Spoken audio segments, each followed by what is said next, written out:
I never imagined that pretending to be someone small, someone powerless, someone invisible could expose a truth so disturbing that even I, a woman who had lived long enough to see the many faces people wear, felt shaken to my core. And before I unfold the entire reality of what happened when I acted like a poor and naive mother meeting my daughter-in-law's family for the very first time, let me ask you to pause for just a moment and hit the like button, subscribe, and leave a comment, because what you are about to hear is not just a story about judgment and ego, it is a psychological journey into how people reveal their deepest truths when they believe you have no value, no influence, and no power to challenge their perception. So stay with me, because every second of this experience taught me something profound about character, sincerity, and the hidden faces behind polite smiles. And it all began on a morning when my son came to me with excitement and said he wanted me to meet the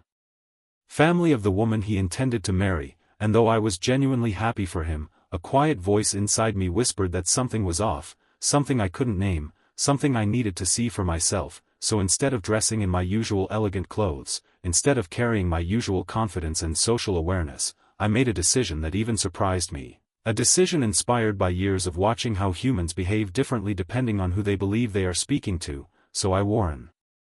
old faded shawl, put on my simplest clothes, left behind my jewelry, tied my hair in a plain bun, and chose to appear exactly like a mother from a humble background who didn't understand city manners, who didn't know how to sit straight on expensive sofas, who didn't know English phrases or polished etiquette, and who certainly didn't know how to judge the behavior of others. And though my son questioned why I was doing this and worried they might misunderstand, I told him that the truth of someone's character is most visible when they think no one important is watching. And so we left home and reached the grand gate of a lavish bungalow that immediately radiated wealth, show, and self-importance. And as we approached the door, I felt my heart beating with a mix of curiosity and determination, because the psychology of this moment mattered. I wanted to know whether this family would welcome me as a human being or only as a status symbol, and when the door opened, I saw 3 people scanning me instantly, their expressions shifting faster than words, first surprise, then confusion, then judgment, and before they even greeted me properly, I felt their eyes move from my old shawl to my worn-out slippers, from my simple purse to the slight bend in my walk that I intentionally exaggerated, and in that moment, without saying a single word, they had already placed me in the lowest category of their mental hierarchy, and while they smiled politely at my son, their eyes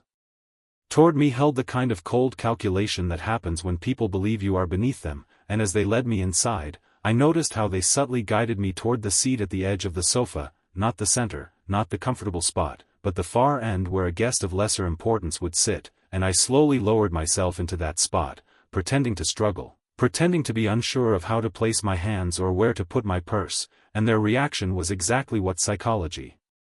predicts. The mother of my daughter-in-law leaned slightly toward her husband and whispered something under her breath, the kind of whisper people think others cannot hear, and though I could not catch the exact words, I understood the tone. It was the tone of someone saying, "This is not the kind of family we expected." And as they served tea, I was given the smallest cup, the cup that didn't match the rest of the set, the cup that had a tiny chip on the side, and even though these might seem like small details, they are not small at all, because the way someone treats you in small moments reveals everything about their true values. And as they asked about where I came from, what I did, how I lived, their questions were disguised as polite conversation but filled with subtle condescension, the kind that carries the unspoken meaning of, "Are you really worthy of being associated with us?" And I responded in soft, hesitant voice, pretending not to understand certain words, pretending to be unsure about city customs, pretending to be overwhelmed by their polished lifestyle. And the more I played my role, the more comfortable they became expressing their true thoughts, because people often reveal their real personality when they believe the person in front of them cannot challenge them. And when the mother spoke about how their daughter deserved a family equal in class and manners, she said it casually, as if she wasn't talking about me directly, but the intention was crystal clear, and I let her speak, nodding gently as if I agreed, because I wanted to see whether the daughter herself, the woman my son wanted to marry, would intervene. But she stayed silent, her eyes trapped somewhere between embarrassment and fear, and I knew immediately that she was someone who didn't have the courage to stand up against her parents. Someone who had grown up under the weight of status and had learned to stay quiet even when something felt wrong. And as the conversation continued, the father asked questions about my son, almost interviewing him, as if deciding whether he was worthy of joining their elite family circle, and every sentence they spoke revealed more and more of their entitlement, and at one point, the mother even said, "We hope your son doesn't have too many simple habits, our daughter is used to a higher lifestyle," and I wanted to smile at the irony of her words, because she had no idea who I really was, what my real lifestyle was, what my financial standing was, or how educated and experienced I truly was, and the entire time I sat there, I realized the experiment was unfolding exactly as I had predicted. Their arrogance grew with every passing minute, their condescension became more obvious, and their belief that I was a weak, poor, uneducated woman made them comfortable enough to speak with the rawest version of their personality. And the daughter's discomfort grew as well, her eyes darting back and forth between me and her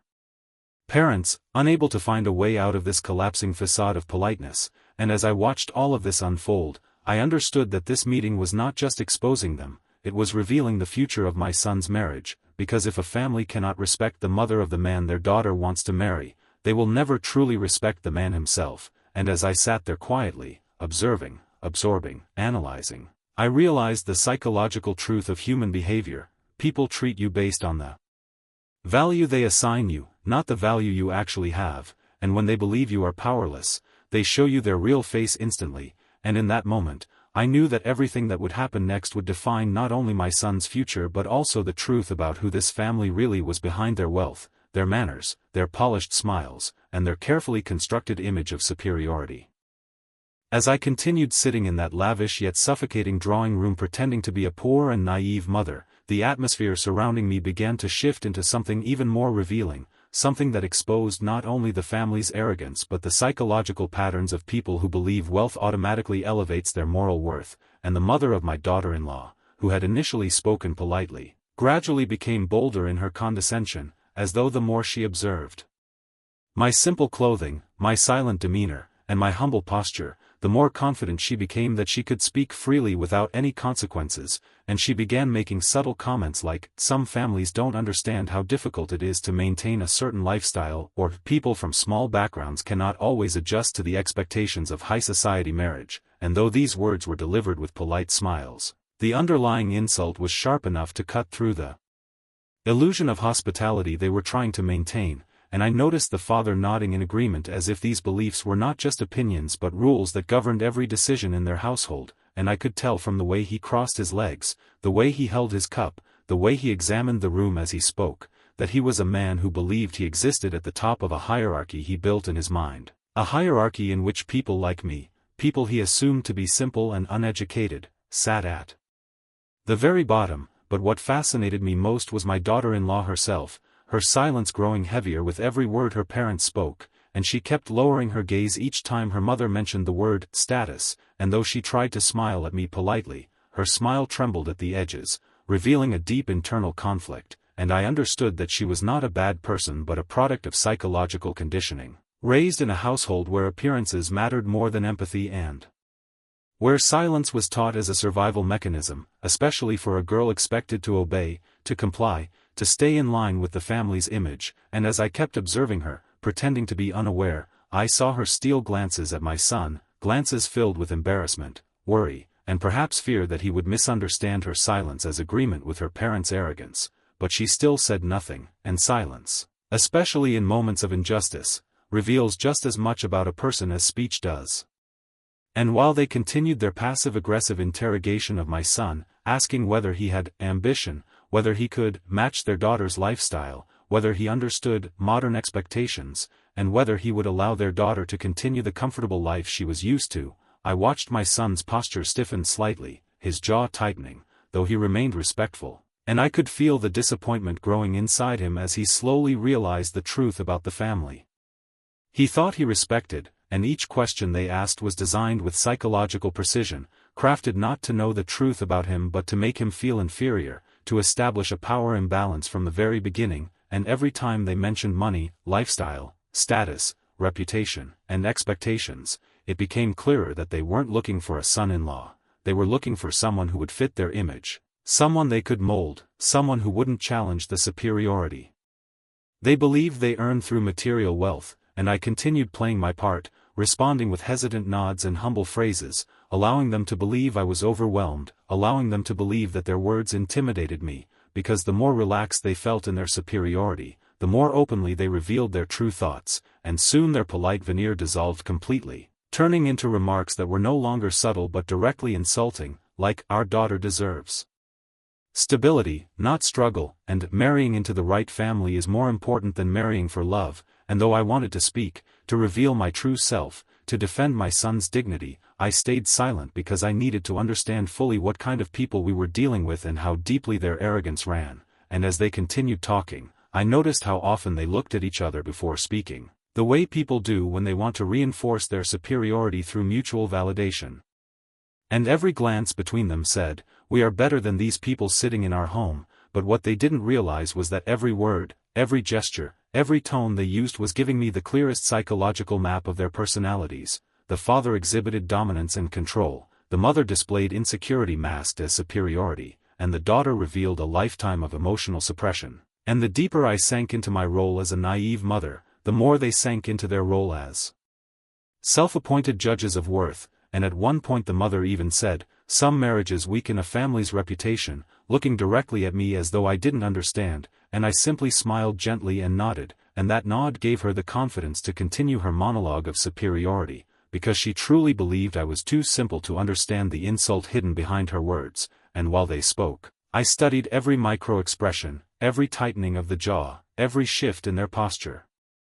every rise in their voice, and I realized that the family wasn't just proud, they were driven by a fear of losing face, a fear that made them judge others harshly before others could judge them, and it became clear that this wasn't a household built on warmth or compassion but on comparison, competition, and the constant need to appear better than anyone else, and as I sat there, pretending to be fragile, I felt the weight of the truth settle in my heart. If my son married into this family without knowing the reality, he would spend his life trying to prove his worth to people who never intended to see it, and I knew then that this act, this disguise, this psychological experiment was not just about curiosity, it was about protecting my son from a lifetime of disrespect disguised as tradition, and I continued listening, absorbing, analyzing, waiting for the perfect moment when their arrogance would reveal its final layer. As the conversation dragged on and the weight of their disguised arrogance thickened the air around us, I continued sinking deeper into my act, allowing them to believe entirely that I was nothing more than a simple, unaware mother who had stumbled into a world far above her understanding, and it was during this phase that the psychological layers of their personalities began peeling away even faster, revealing not just arrogance but a calculated sense of entitlement, the kind that grows only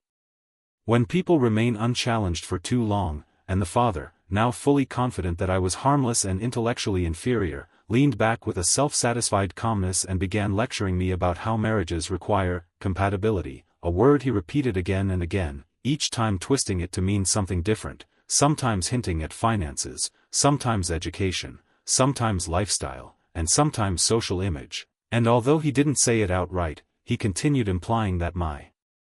son and I did not meet any of their silent standards, and he did so with the firm belief that I didn't have the mental capacity to catch the hidden intentions behind his words, and while he spoke, the mother joined in, adding comments like, "Our daughter has been raised in comfort, we don't want her to struggle in a household that doesn't match her upbringing," and, "Some families have different norms, and adjusting can be very difficult for a girl," and with each sentence, they painted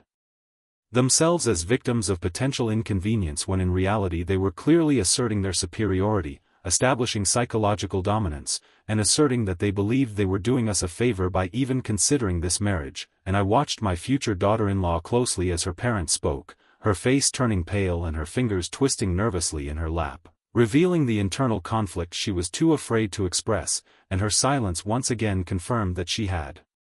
lived her whole life in the shadow of her parents' expectations, her personality shaped by their demands, her choices limited by their standards, and though she seemed to care for my son, the truth was that she lacked the courage to contradict the people who had controlled her every thought since childhood, and I knew then that if she could not defend her future husband now, she would not defend him later when her parents' judgment inevitably resurfaced, but I remained silent in my role. Because every second they continued speaking so openly was another piece of honest truth exposing itself, and then the conversation shifted in a direction even more revealing, when the mother asked whether my son would allow their daughter to continue her lifestyle after marriage, using the word, allow, in a way that made it clear she believed my son's family was beneath theirs, and she went on to list the things her daughter was accustomed to, including weekend outings, expensive shopping, salon visits, family dinners in elite restaurants, and a standard of living she claimed would be difficult for a simple household to sustain, and her tone carried the heavy implication that she believed we could not afford such things, that our life was limited, narrow, insufficient, and I found myself wanting to laugh, not out of amusement but out of disbelief, because if she had even the slightest idea of what our real life looked like, she would have swallowed every word she had spoken. But her ignorance was the very reason this experiment was valuable, because ignorance mixed with arrogance reveals truth faster than any deliberate confrontation, and as she spoke, the father nodded proudly, adding his own layer of superiority by discussing how important financial stability was for their daughter, not in a practical way but in a way that implied we lacked it entirely, and every sentence they added exposed the fact that they didn't want a son-in-law, they wanted an accessory to their social image, someone who would fit the role they had crafted in their minds, someone who would never challenge them, someone who would never question their authority, and while they spoke, I noticed another shift in the daughter's expression, a moment of guilt, a moment where she seemed to realize the harshness of her parents' words, but again she stayed silent, trapped between loyalty and truth. And psychology teaches us that silence in moments of injustice often comes from fear of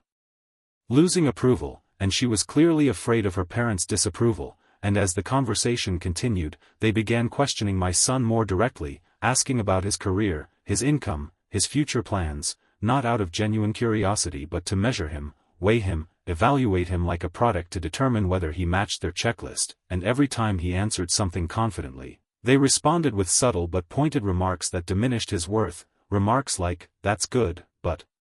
our daughter is used to something more advanced," and, "That's respectable, but she might struggle if the environment is too simple," and with each comment, they tried lowering his confidence, trying to make him feel grateful for their daughter's attention, and I could see the irritation rising inside him, though he controlled it out of respect for me, and while this interrogation continued, I sat there quietly absorbing every detail, analyzing every intention, and waiting for the moment when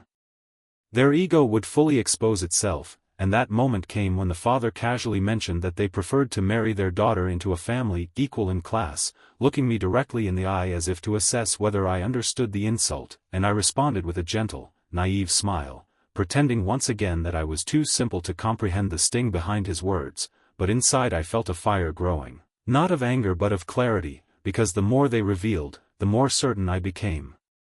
that my son deserved better, and yet I held my role tightly, because I wanted to see this revelation reach its full extent. I wanted to witness the complete truth of who they were before revealing who I truly was, and as they continued speaking, I realized that I had gathered everything I needed to know. Their arrogance was real, their judgment was deep, their values were shallow, and their respect was conditional, given only when they believed someone could benefit their social image, and now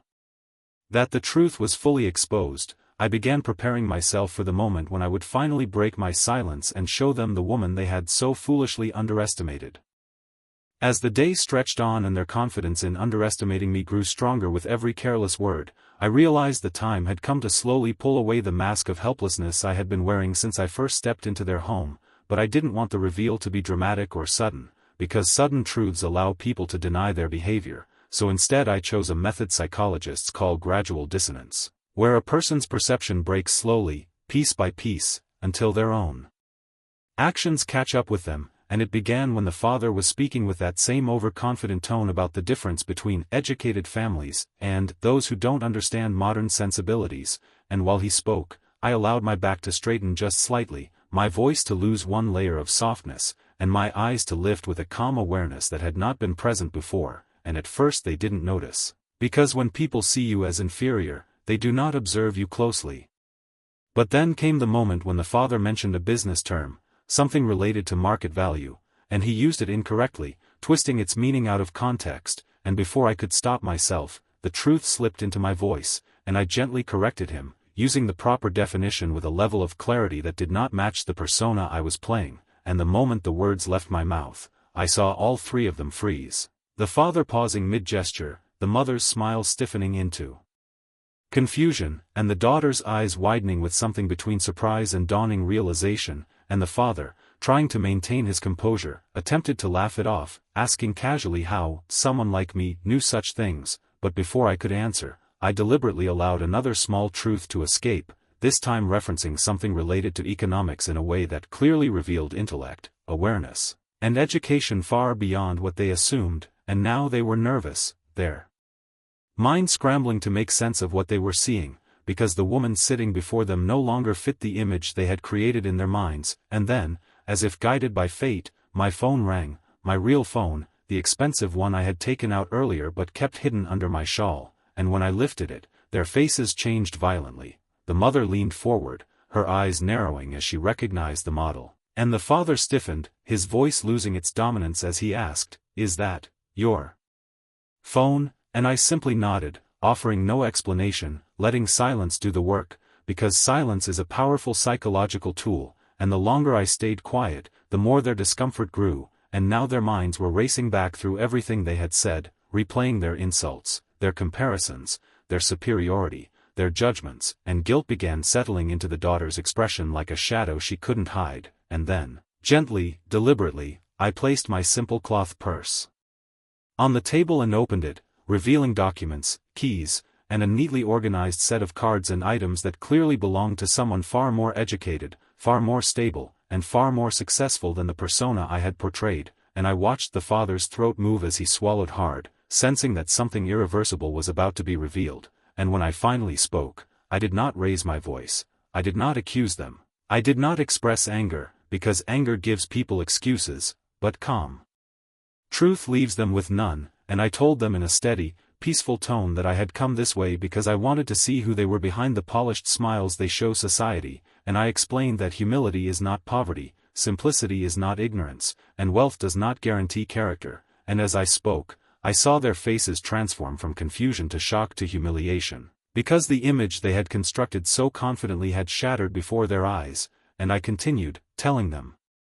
that true respect is measured not by how you treat people who impress you, but how you treat those you assume cannot benefit you in any way, and at that, the mother's eyes filled with panic, the father's shoulders dropped slightly as if a heavy realization had fallen upon him, and the daughter began quietly crying, tears slipping down her cheeks as she whispered that she was sorry for her silence and that she never wanted her parents to act this way, and her voice trembled as she admitted that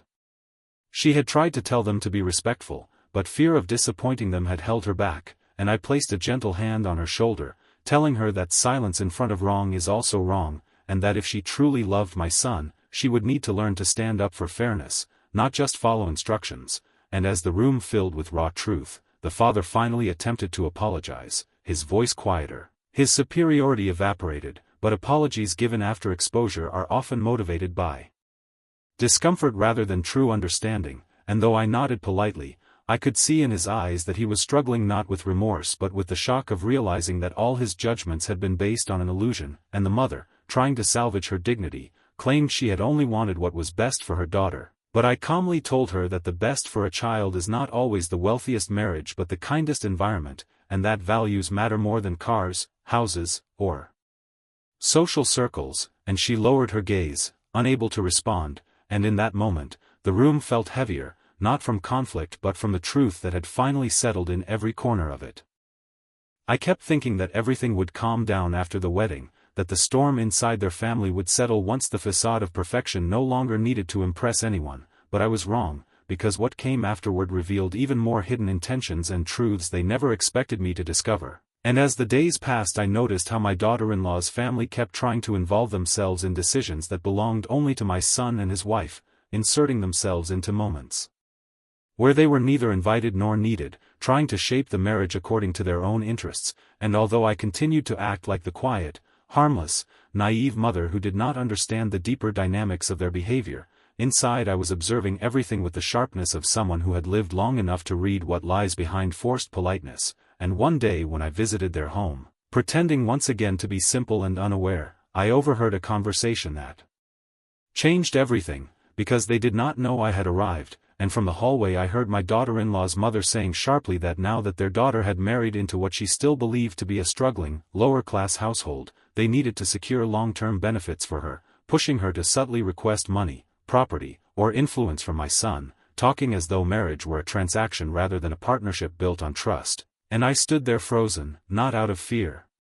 but out of disbelief at how openly they discussed using my son as a stepping stone to elevate their own status, and in that moment I realized that my earlier decision to appear poor had been the most powerful choice I could have made, because their true nature surfaced only because they believed I could not offer them anything, and I quietly stepped back, making a soft sound with the door so they would think I had only just arrived, then entered the room with my usual humble smile, watching their faces shift instantly into forced warmth, and my daughter-in-law came to greet me with a sweetness that, at that moment, I could not tell was entirely her own or shaped by the ambitions of her family, but I remained gentle because I knew that reacting emotionally would only cloud the truth, and the truth needed to be revealed slowly, clearly, without confrontation, so that my son could witness it with his own eyes and not simply rely on my words. And over the next few weeks I invited my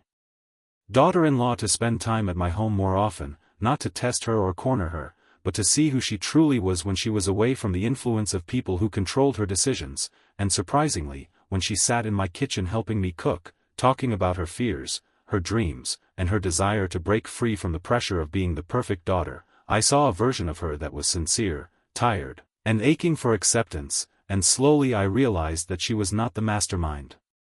behind the greed I had witnessed. She was someone raised to believe that love always came with conditions, expectations, and transactions, and although she had moments where she echoed her family's desires, there were also moments when she genuinely cared for my son, moments when she defended him, when she expressed guilt for the things she was pushed to do, and that recognition softened something inside me, making me understand that the real battle was not between me and her but between her inner self and the pressure placed on her by the people she grew up with. And as I spent more time observing, listening, and guiding her without force, I saw her begin to question the values her family insisted she maintain, and one night when she came to our home after a heated argument with her parents, she broke down in front of me, confessing that they had been pressuring her to convince my son to transfer a piece of land into her name, telling her that she needed to secure her future, and she cried because she knew my son loved her with a pure heart that expected nothing in return and did not deserve to be manipulated, and she told me she felt trapped between her loyalty to her family and her desire to build a new life with my son, and I held her hands gently, telling her that love does not grow under the shadow of fear or debt, that a marriage built on greed will collapse but a marriage built on honesty will stand even in storms, and she looked at me with a mixture of relief and shame, finally realizing that I had never been the naive, clueless mother-in-law she thought I was, and she asked me why I had pretended to be poor when I first met her family, and I told her the truth, that sometimes people reveal their real intentions only when they think you have nothing to offer, and she nodded slowly, understanding more in that moment than she had understood in years, and afterward she apologized for everything, promising to handle her family firmly and protect her marriage from their interference. And for the first time I saw her not as someone influenced by greed but as someone brave enough to stand against the people who shaped her patterns of thinking, and when my son arrived home later and saw her resting peacefully, he whispered to me asking if everything was all right, and I simply told him that sometimes love needs patience, and as weeks passed my daughter-in-law began setting boundaries, refusing to participate in her family's schemes, telling them